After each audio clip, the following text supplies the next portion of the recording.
Assalamualaikum warahmatullahi wabarakatuh. Alhamdulillah rabbil alamin, wassalatu wassalamu ala asyrafil anbiya wal mursalin, sayyidina wa maulana wa habibina wa syafi'ina wa ala alihi wa ashabihi wa sahabatihi ajma'in. Allahumma salli ala sayyidina Muhammadin tibbil qulubi wa dawaiha wa afiyatil abdani wa shifaiha wa nuril absar wa diyariha wa ala alihi wa sahbihi wa sallim. Ma'asyiral muslimin, sidang jamaah salat asar yang insyaallah dirahmati dan dimuliakan oleh Allah Subhanahu wa taala. Kemarin kita membahas tentang orang menjalani kematian dan pada saat meninggal perilaku terhadap jenazah. Kemudian orang yang menjalani kematiannya pada saat sakaratul maut itu tidak dianjurkan untuk memberi minum, karena itu kekeringan, istilahnya sangat haus. Makanya hendaknya kita siapkan air minum. Kemudian surah yang dibacakan itu surah Yasin, bisa juga membacakan surah Barah. Ketika ada orang biasa itu mau meninggal matanya berputar-putar, kayak ada orang yang dilihat kiri kanan, itu jangan bacakan Yasin, bacakan surah Barah. Istilahnya orang tua kita dulu mengangkat pusing, itu Barah yang dibacakan. Kemudian setelah meninggal kita urusi untuk memandikan jenazah, itu dianjurkan. Dan itu sunnahnya. Usahakan adalah anaknya, kalau laki-laki yang meninggal disunahkan laki-laki yang memandikan. Tapi untuk istri itu dibolehkan. Ketika suami yang meninggal, istrinya boleh memandikan suaminya. Bahkan dianjurkan dia yang bagian tengah. Rasulullah itu punya wasiat. Dia memberitahu kepada istrinya, kalau saya yang lebih dulu meninggal, kau yang memandikan saya. Tapi ketika engkau yang lebih dulu meninggal, aku akan memandikan engkau. Tapi kalau ulama kita itu menganjurkan kalau suami yang memandikan istri jangan bagian tengah, apakah bagian kaki atau bagian kepala. Kalau kenapa tidak boleh bagian tengah, saya juga tidak tahu. Tapi kebalikannya, kalau suami yang meninggal dianjurkan istrinya yang membersihkan bagian tengah.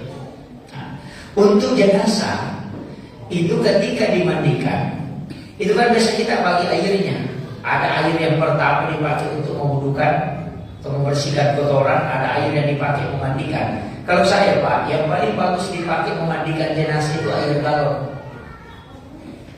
Air galon. Kenapa air galon? Karena air galon itu yang pertama bisa hitungannya ganjil, kita beli 7. Yang kedua itu kan sudah disaring. Yang ketiga pasti bersih. Kemudian yang keempat sudah ada kepul barusnya. Itu kan kepul barus sudah hukumnya kita kasih.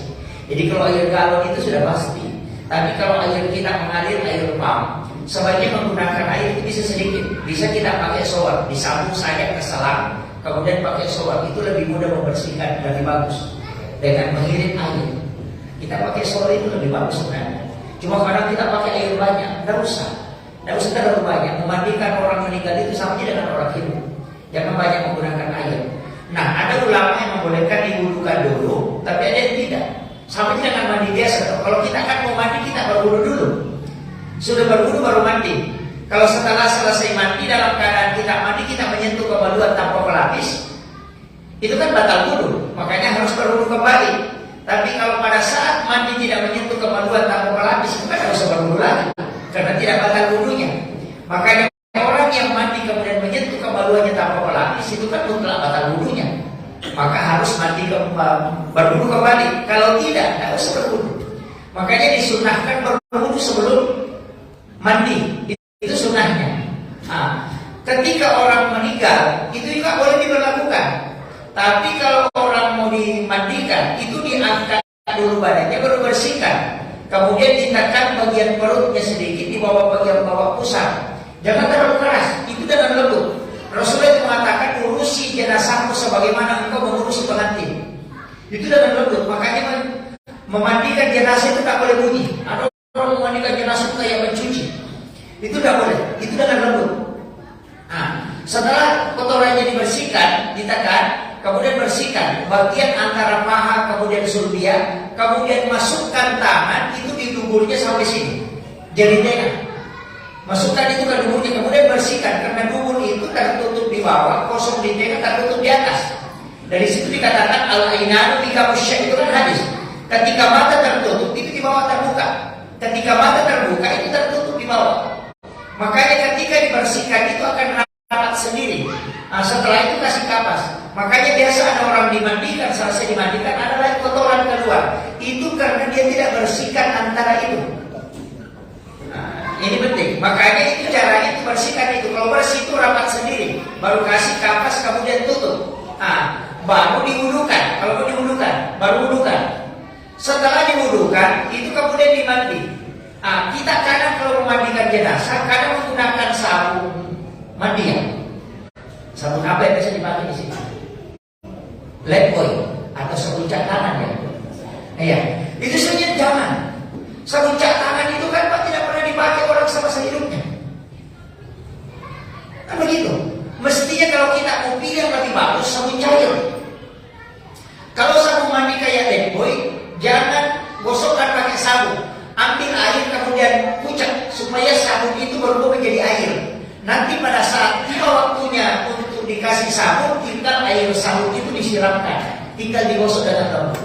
Itu yang paling bagus. Kalau sabun yang dipotong-potong baru digosokkan ke situ itu fatal. Apalagi kalau jenazahnya sudah bermalam. Nah, ini yang fatal karena terkelupas. Makanya kita pakai air sabun. Makanya yang lebih aman pakai air sabun cair. Sabun cair atau sabun detol. Itu yang anti kuman, itu yang paling bagus. Cukup pakai itu.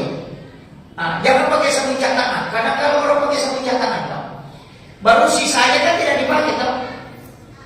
Dibawa kemana itu sisanya? Kan dibuang. Kenapa tidak pakai? Takut. Loh, kau yang beli, baru kau takut. Baru saya ditanya begini, kau takut sama sabunnya, tapi amasnya almarhum, kau tidak takutin. Kan begitu. Dia buat sabunnya, amasnya diambil, padahal amasnya dipakai sehari-hari. Ini jadi masalah juga itu. Makanya kalau kita pakai sabunnya itu kan seperti itu, udah aku pakai, padahal itu tidak masalah. Nah, makanya kalau saya lebih amannya pakai saya sabun cair. Dan kalau sabun Lifebuoy diencerkan, nanti air sabunnya disiramkan. Setelah bersih semua, boleh diwudukan kembali. Walaupun tidak diwudukan tidak masalah. Kalau mau wudukan tidak masalah. Nah, cuma ingat orang yang sudah dimandikan itu ada kan namanya mandi penutup. Dipakai di sini atau tidak? Mandi penutup istilahnya. Yang air terakhir itu yang ada bunganya biasa. Dipakai ya? Tidak. Oh, kalau di sini itu ada namanya itu sudah empat. Kalau orang ini sudah katakan mandi empat sudut. Itu kan ada doanya itu. Jadi kita ambil air siram dari kaki ke kepala, bukan dari kepala ke kaki. Disiram dari kaki ke kepala, kemudian dibalik, tangan di seperti ini. Itu dibaca Ghufranaka ya Allah wa ilaikal masir. Baru miringkan ke kiri, supaya tangan kanannya, badan kanannya di atas. Baru ambil air lagi, baru baca Ghufranaka ya Rahman wa ilaikal masir. Baru balik dia ke kiri, baru ambil air, siram, kemudian baca Ghufranaka ya Rahim wa ilaikal masir. Baru dorong sedikit badannya ke depan supaya bisa tersiram punggungnya. Baru diambilkan air terakhir, kemudian dibaca Ghufranaka ya Rabbana wa ilaikal masir. Itu yang dimaksud di surah apa? Itu paling bersih. Itu doa.